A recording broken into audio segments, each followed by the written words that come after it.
जय श्री कृष्णा, राधे राधे दोस्तों। मैं आप सभी का दोस्त रामदास सानी। इस हमारे प्यारे से platform future of India coaching centre पे आपका दिल से स्वागत है। उम्मीद है कि आप लोग पिछली क्लास को पसंद किए होंगे या पिछले क्लास में मैंने जो पढ़ाया होगा आपको अच्छी तरीके से समझ में आ गया होगा। मैं आप सभी को दिल से आभार प्रकट करता हूँ। आइए आज के नेक्स्ट क्लास में, कल का आपका क्लास यहाँ तक चला था, बल का आपका पूरा खत्म हो गया था। तो कार्य पे हम लोग आ गए थे। वर्क आपका फोर्स खत्म हो गया। वर्क और एनर्जी को दोनों को हम साथ में आज बता देते हैं। चलिए आते हैं अपने मुद्दे पे।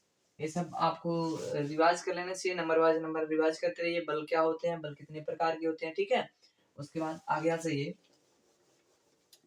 कार्य को हम पढ़ाते हैं आपको। कार्य क्या होता है?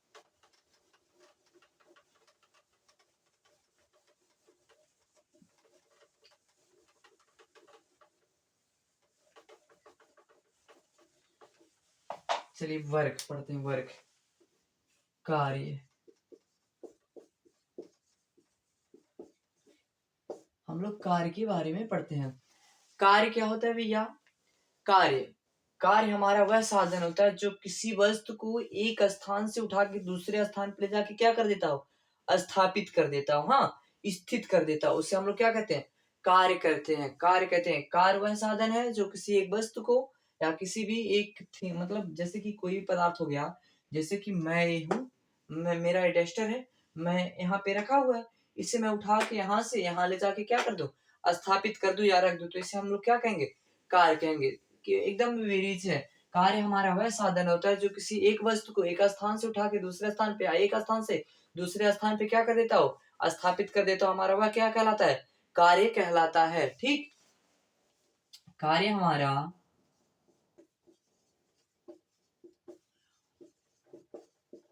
वह साधन है जो किसी वस्तु को एक स्थान से दूसरे स्थान तक स्थापित कर देता है। हमारा क्या कहलाता है? कार्य कहलाता है। देखिए आपको उम्मीद है पूरा समझ में आ गया होगा। जैसे कि कोई वस्तु एक स्थान से उठा के, ये डेस्क है, मैंने एक डेस्क को, अरे भैया एक बड़ा सा कोई बॉक्स है, बॉक्स को मैं धक्के लगा के, हाँ धक्के लगा के यहाँ से खिसका के यहाँ तक लेता चला आया। ठीक, यहाँ तक लेते आया और इसी को यहीं पे क्या कर दिए? स्थापित कर दिए। तो हमारा ये क्या कहलाएगा? कार्य कहलाएगा। अरे भाई यहाँ से इतनी दूर की कार तो स्थित किया, इतना तो कार्य किया ना। तो इसे हम लोग क्या करेंगे? कार्य कहेंगे। दो नोट इसमें लिख लीजिए आप लोग। यदि कोई वस्तु एक स्थान से दूसरे स्थान तक विस्थापित नहीं होती है तो वह कुछ कार्य नहीं करता है। यदि कोई वस्तु है भैया यहीं पे ऐसे स्थिर है, ठीक है, ये वस्तु ऐसे स्थिर है जैसे कि हमारा यहाँ पे बड़ा सा दीवार है, मेरे मतलब ये मेरे घर का दीवार है भैया, ढकेलने पे तो जाएगा नहीं। तो ऐसे लगा हुआ दीवार है, तो इसे मैं ऐसे जोर से व्हाइट बोर्ड के साथ इसे ऐसे देख, पूरा बल के द्वारा मैं इसे ढकेला हूं ना। बल द्वारा लगाकर किसी वस्तु को एक स्थान से दूसरे स्थान तक विस्थापित करने की प्रक्रिया को हम लोग क्या कहते हैं? कार्य कहते हैं। तो मैं तो बल के द्वारा इसे ऐसे धक्के लगा रहा हूँ भैया, तो ये क्या दीवार पूरे पीछे चली गई? नहीं गई ना। तो यहाँ पे कुछ कार्य हुआ? नहीं हुआ। तो वही हम कह रहे हैं, यदि कोई वस्तु एक स्थान से दूसरे स्थान पे विस्थापित नहीं होती है तो वहां पे हमारा कार्य कुछ नहीं होता है। दूसरा नोट लिख लीजिए इसी में, इसे मिटा देते हैं। ये तो आपको समझ में आ गया होगा उम्मीद है। एक नोट और लिख लीजिए। यदि कोई वस्तु एक स्थान से दूसरी स्थान पर जाती है तथा दूसरे स्थान से पुनः उसी स्थान पर चली आती है तो हमारे द्वारा या वस्तु द्वारा किया गया कार्य नगण्य अथवा क्या होगा, शून्य होगा। ठीक, शून्य होता है। यहाँ पे ध्यान दीजिए, यदि कोई वस्तु है, जैसे कि ये मेरा मार्कर है, मार्कर को मैं यहाँ से उठा के यहाँ ले गया, फिर यहाँ से ले आकर फिर यहीं पे रख दिया, तो भैया ये कुछ कार्य हुआ? नहीं कार्य हुआ। यहाँ पर हमारा कार्य क्या होगा, नगण्य होगा। वही हम आपको समझा रहे हैं। यदि कोई वस्तु एक स्थान से दूसरे स्थान पे ले जाया जाता है, फिर उस वस्तु को उस स्थान से उसी स्थान पे लाके पहुंचाया जाता है, तो हमारा वहां पे कार्य क्या होगा, नगण्य होगा। एक कहावत कहा जाता है कि सुबह का भूला शाम को घर चलाया तो भूला नहीं कहलाता है।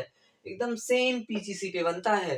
यदि कोई वस्तु एक स्थान से दूसरे स्थान पे ले गए हैं, फिर दूसरे स्थान से उसी वस्तु पे ले आके रख दे रहे हैं, तो वहां पे हमारा कार्य क्या होता है, नगण्य होता है, जीरो होता है। उम्मीद है, होप है, पूरी उम्मीद है कि आप लोग ये पूरा समझ गए होंगे। चलिए आते हैं, यहाँ से हम कुछ सवाल को भी लगा लेते हैं। चलिए इसे लिख लीजिए, उसके बाद हम आपको इसे मिटा देते हैं। चलिए यहां से देख लीजिए वर्ग।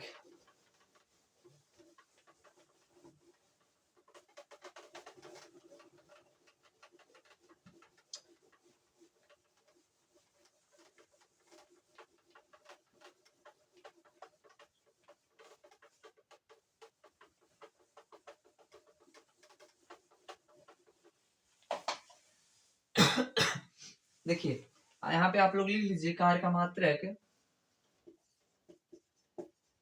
मात्रक न्यूटन मीटर और अथवा जूल होता है। इसे भी आप लोग नोट कर लीजिए, कार का मात्रक न्यूटन मीटर अथवा क्या होता है, जूल होता है। ठीक है, आगे चलिए, इसका फार्मूला आप लोग लिख लीजिए, कार बराबर बल गुणी दूरी, फोर्स मल्टीपल ऑफ डिस्टेंस। ठीक है, कार बराबर बल गुणी दूरी, डब्ल्यू बराबर फोर्स को एफ से प्रदर्शित किया जाता है, एफ गुणे डिस्टेंस डी, स्मॉल डी से प्रदर्शित किया जाता है। ठीक है, हमारे कार्य का मात्रक क्या होता है, न्यूटन मीटर अथवा जूल होता है। ठीक है, तो चलिए मैं यहाँ से आपको एक सवाल बता दे रहा हूँ, उसके बाद आपको 2 सवाल कार्य के रूप में देंगे। आप इसका आंसर कमेंट बॉक्स में जरूर दे दीजिएगा। यहाँ से देखिए, यहाँ पे एक आपका क्वेश्चन है, कह रहा है यदि कोई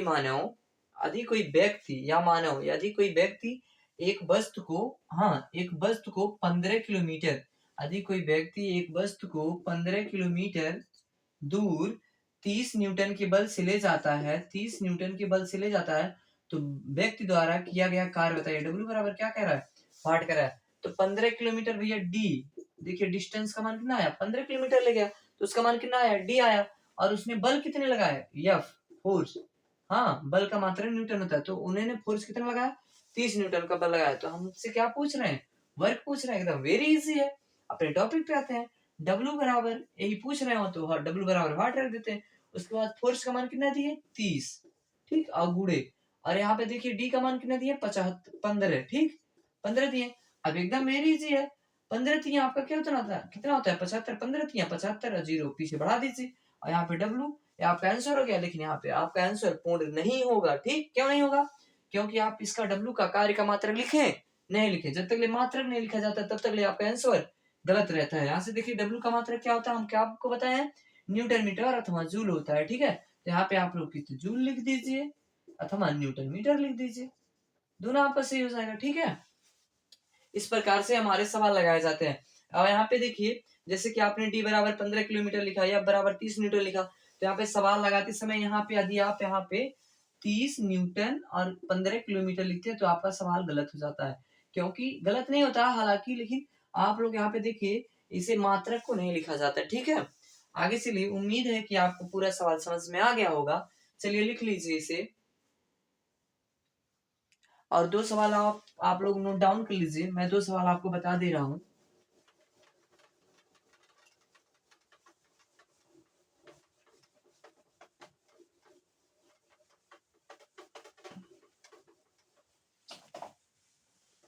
चलिए सवाल नंबर 1 आप लोग लिख लीजिए। यदि कोई लड़का 13 किलोमीटर दूर 50 न्यूटन के बल से किसी वस्तु को ले जाता है,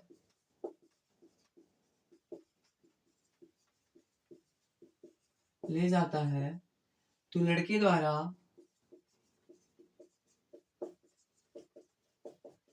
कितना कार्य किया गया?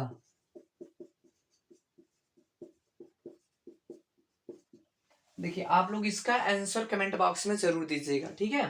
दूसरा क्वेश्चन आप लोग लिख लीजिए। यदि कोई पहलवान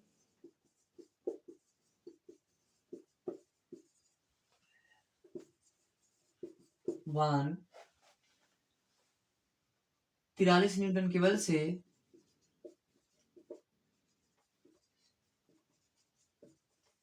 किसी व्यक्ति को उठाकर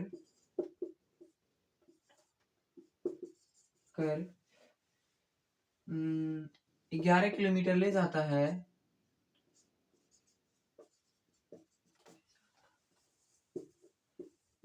तो वह कितना कार्य करता है?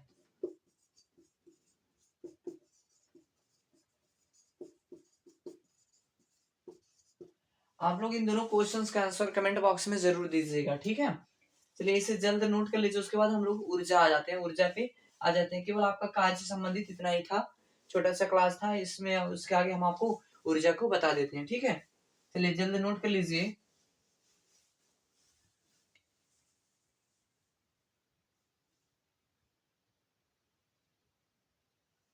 चलिए आपका बल पढ़ा दिए, कार्य पढ़ा दिए, खत्म। ऊर्जा पे आ जाते हैं, एनर्जी।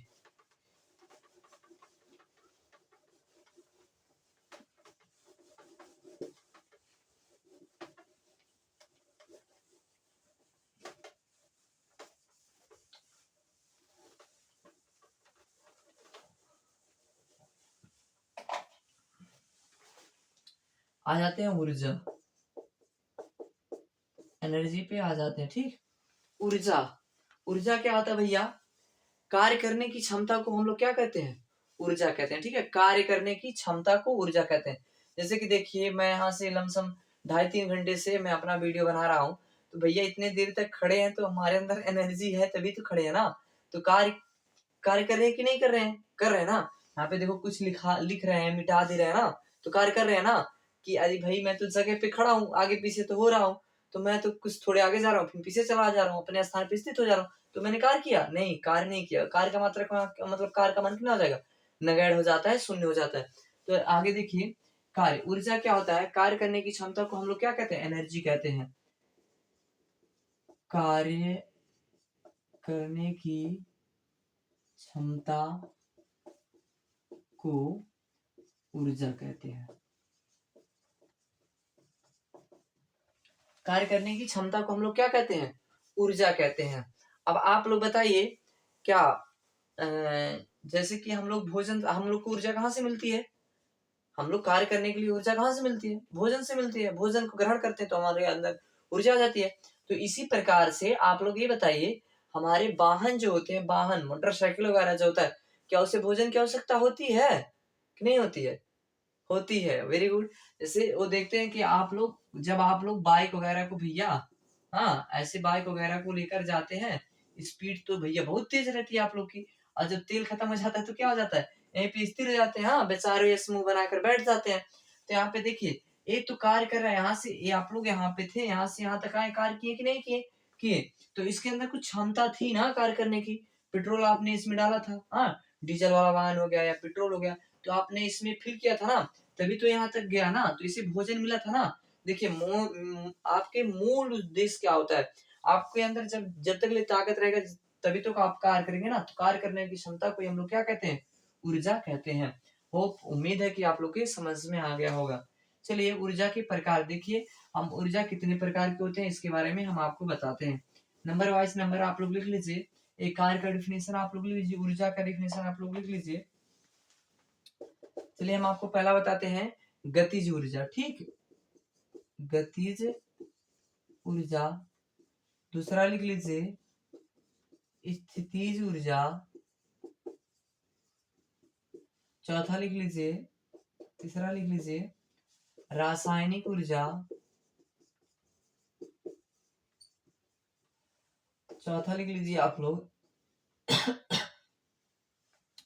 नाभिकीय ऊर्जा।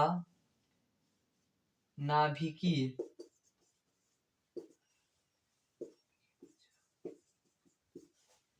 उसके बाद आप लोग लिख लीजिए, पांचवा लिख लीजिए रासायनिक ऊर्जा लिखे हैं। उसके बाद आप लोग आज ये स्थितिज ऊर्जा आपका हो गया। उष्मीय ऊर्जा। उष्मीय ऊर्जा। नेक्स्ट आ जाइए सौर ऊर्जा। उसके बाद आप लोग आ जाइए छठवां सप्तम आपका हो गया विद्युतीय ऊर्जा। ठीक, सौर ऊर्जा हो गया, विद्युतीय ऊर्जा। इसे आप लोग नोट डाउन कर लीजिए जल्द से।